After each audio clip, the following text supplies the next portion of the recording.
Is this thing on? Okay. Hi. My name is Geraldo. Nice to meet you.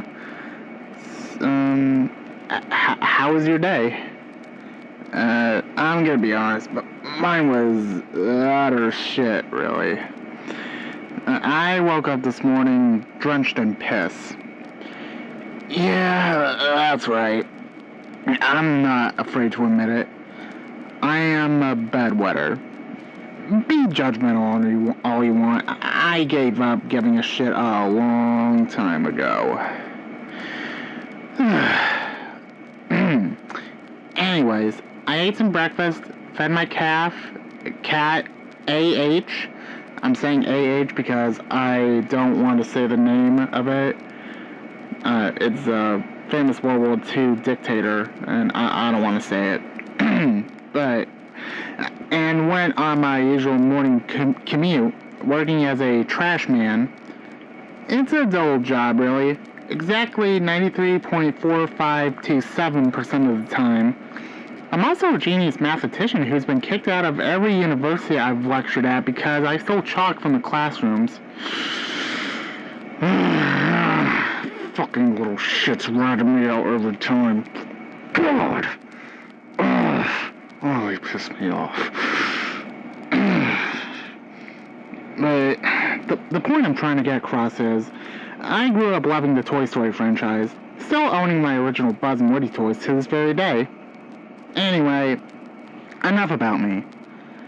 I happened to stop by Pixar Animation Studios on my usual route, but nothing interesting has come from their dumps until today when I stumbled across a certain VHS tape at the bottom of their dumpster. The new toy, 1992, was scribbled in black Sharpie with the words, "Please destroy, JL," smiley face. Under it scrawled in silver Sharpie, JL standing for director of Toy Story, John Lasseter. Though I'm pretty sure you already know that. I think. I don't know. Under that was, P.S. We need more Sharpies. Written in black crayon. Did I just come across an early version of Toy Story? I muttered to myself. I got a massive, stiff fee. Again, I'm trying to keep this PG-ish. From this amazing find, hiding the tape in my coat pocket along with my large and, hard Woody. Yeah. Yeah, it's embarrassing, I know, but but what do you expect from a guy named Geraldo and all? After finishing the job for my day, I hurried home and popped this fantastic tape in my VHS player, while popping myself some Orville Redenbacher's popcorn, cooking a Christmas ham, and reheating some leftover burritos from Taco Bell. Ground beef smothered in taco seasoning, shredded lettuce, diced tomato, sour cream, and a delicious coating of melted cheese. All the listed food items that I prepared I previously found in various dumpsters while I worked. You never know what you'll end up smuggling from random trash bins when you're a trash man. Anyway, after preparing a meal fit for a king, I sat down with my food on my sofa along with a Dr. Pepper and pressed play on my VHS player. The words, "The new toy," appeared in white text against a black background, with what sounded like Randy Newman singing an early version of "You've Got a Friend in Me," but it sounded like he was singing it in a raspy tone, taking small rests in between verses to burp rather loudly. There was some metallic clanging in the background as well. I'm gonna be honest, I was already wondering what the fuck was going on at this point, but I continued out of curiosity as to what unfolds from here on out. The screen faded into Andy playing with a ventriloquist dummy version of Woody. It looked like the early test film that everyone has seen. Well, almost everyone. But the quality of the animation was lower, like the characters were on strings being controlled by a stupid monkey with palsy. The camera panned out to reveal that Andy was playing with Woody during his birthday party. His birthday Dinner consisted of Orville Redenbacher popcorn, a Christmas ham, and several Taco Bell burritos. I gasped at the screen, quickly shaking it off as a coincidence. I pressed on.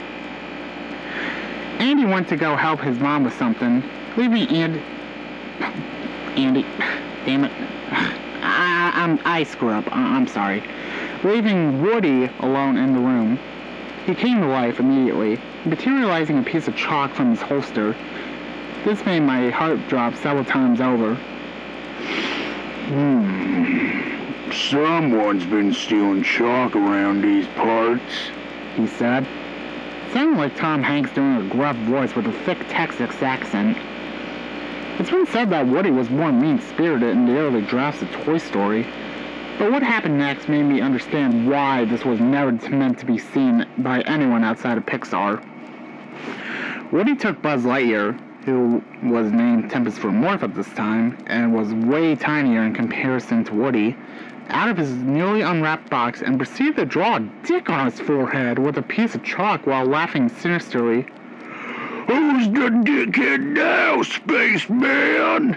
Woody shouted with nothing short of what I could describe as evil, twisted enjoyment. Now, I'm gonna be honest, I was more mortified by the fact that they fucking swore in this cartoon. Tempest tried removing the white chalky cock from his forehead, but to no avail. It cut back to Woody, but his head was a crude, low-poly 3D model of Tom Hanks' head. "You'll be a dick to infinity and beyond," Woody howled in an almost demonic tone. When it come back... I'm sorry, this cracks me up in retrospect. When it comes back to Tempest, he was a penis with Buzz's face pasted on it.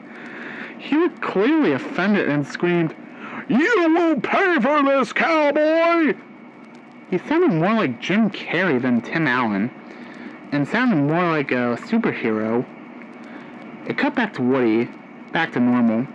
He took out his wooden you-know-what, and... oh my god. And slapped Tempest across the face with it, who was also back to normal at this point, just so to let you know. Albeit some strange red liquid dripped from his nose and left ear. Woody turned and scowled at the camera, his eyes seemingly following my every movement. I spat out my Mr. Pibb in a comedic spit take. I'm sorry, I stutter. I mess up stuff when I... yeah, I stutter, okay? I spat out my Mr. Pibb in a comedic spit take when this happened. "This town ain't big enough for the two of us," he said as the tape began to sputter. I heard some rattling coming from my bedroom, and what sounded like some tiny footsteps. I immediately dismissed the sounds coming from my bedroom as my cat, A.H., tap dancing again. I finished my Orville Redenbacher popcorn and threw it across the room, into my kitchen, in the trash can. It then cut to the next scene. It was an early version of the Pizza Planet scene, but it was called Pizza Putt. All the kids were playing mini-golf and eating their boogers. An early version of Sig comes along, getting Tempest and Woody out of the crane game. He cracked an evil dumbass smile before it cut to Sid torturing the two toys. Odd thing is, while Sid was torturing them, they were alive during it. Tempest had his arms and legs ripped off from an apparatus that Sid made. Kind of like that one saw trap that ripped that man's limbs off. To be more specific, I'm talking about the one in Saw 4, the bedroom trap. You've seen that, right? Saw 4? Yeah? No? Okay, let's continue. Tempest was clearly screaming, but his voice was replaced with the sounds of nails on a chalkboard. Woody wasn't screaming, surprisingly not feeling any pain whatsoever as Sid popped Woody's head from his body. His head on one of those control stick things that ventriloquist dummies have to control their face. Sid started controlling the stick, making Woody's mouth open and close. He started mocking the cowboy. I'm a cowboy. I kill Indians even though my ancestors massacred a whole bunch of them to take over America.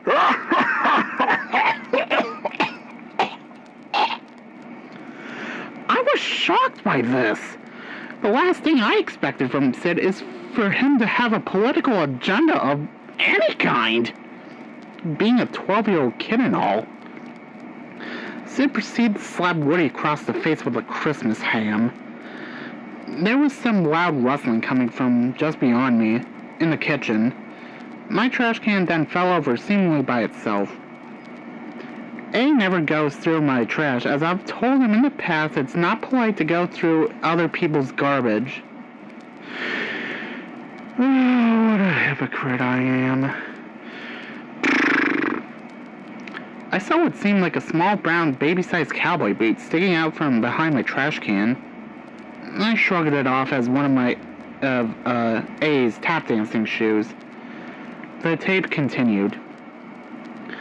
Sid took Woody and Tempest outside in pieces, dumping gasoline all over them and striking a match, repeating his lines from the final movie. Roger, permission granted. We are confirmed at T-minus 10 seconds. And counting. 10, 9, 8, 7, 6, 5, 4, 3, 2. But before he got to 1, Woody's headless body pulled a knife out of Hammer's face, slowly walking towards Sid, knife raised. Sid screamed I am having a stroke. Hyper-realistically as he took off running. What followed was 10 straight minutes of Sid running around his yard as fast as he can while Woody's body slowly walked towards Sid, just like a horror movie. Woody was somehow keeping up with Sid as he is walking at a slow creep as Sid was running at what seemed like 666 miles per hour.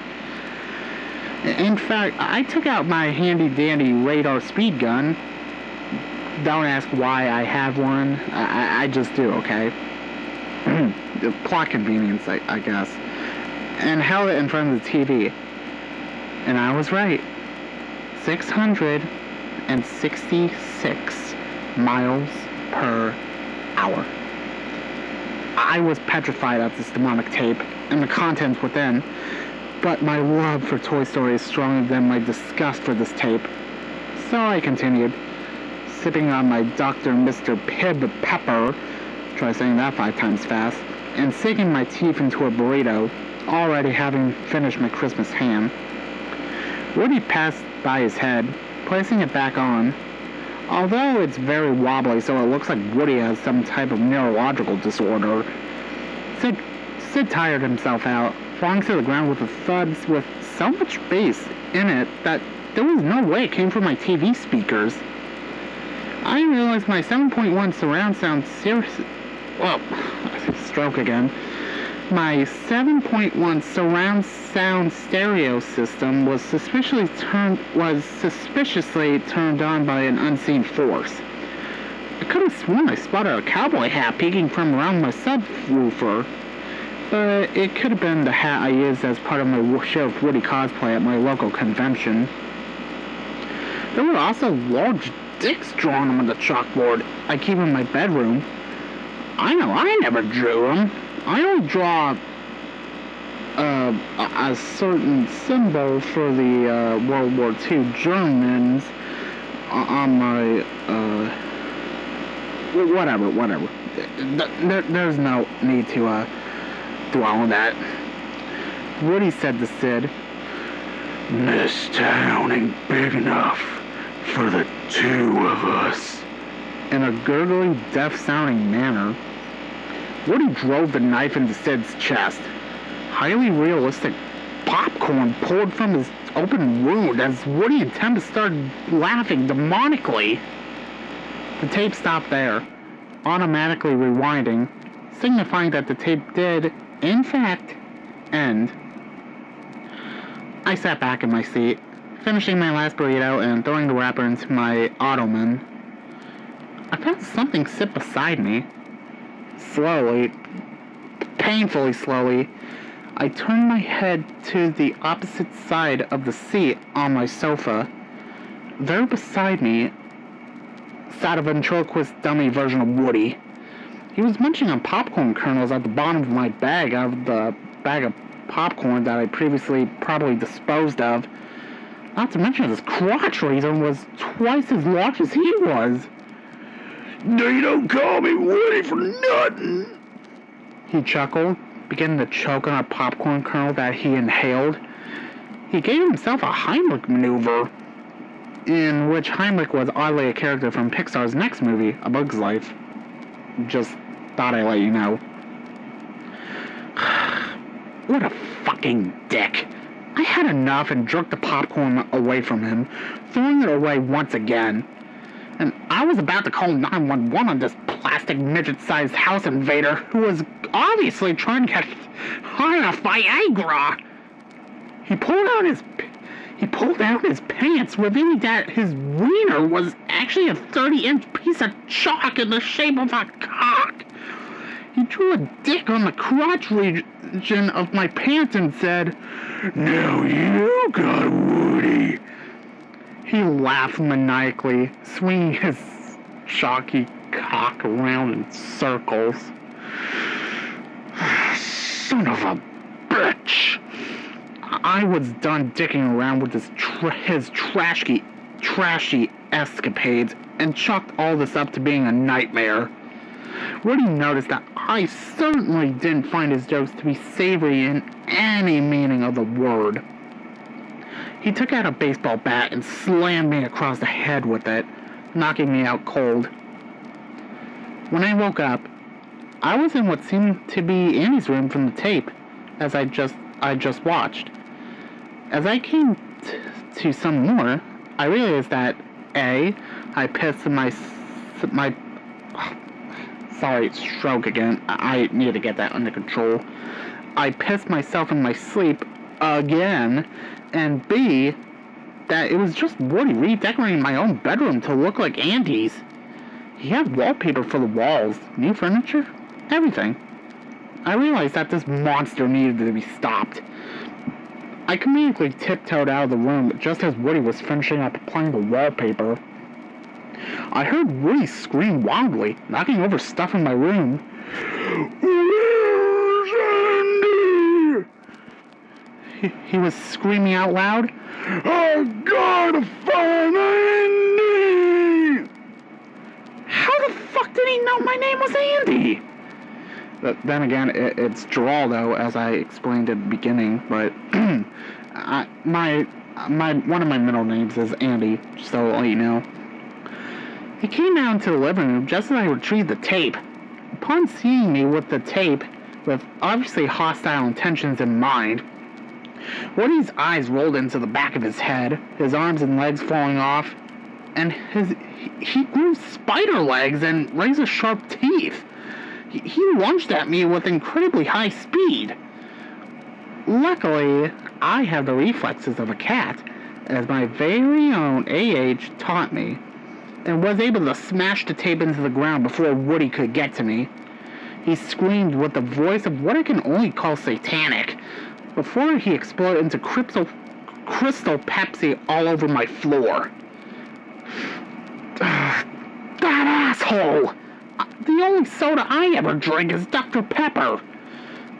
But I sighed in relief anyway, believing it was all over. That was until I heard a rustling within the closet where I keep my own belongings. And out comes Tempest from motherfucking North. He had printed out a picture of the troll face, pasted on his helmet, and threw a copy of Toy Story on Blu-ray on my head. Sincerely fucking pissed off at this point, and taking advantage of his visual handicap, I spun him around several times before leading him out the front door. He walked out into the sunset, carrying pieces of chalk and drawing dicks on the sidewalk, flipping the middle finger to elderly women and to really anyone who called him a midget, because apparently that term is offensive. Word of advice to fellow trashmen and women out there: do not pick up any VHS tapes you may see in dumpsters, especially if they are found outside of movie studios, and never steal chalk, for it will haunt you for the rest of your life. Well, that's the tale of me for now. I'll update you as soon as I can. Okay, this is Geraldo, out.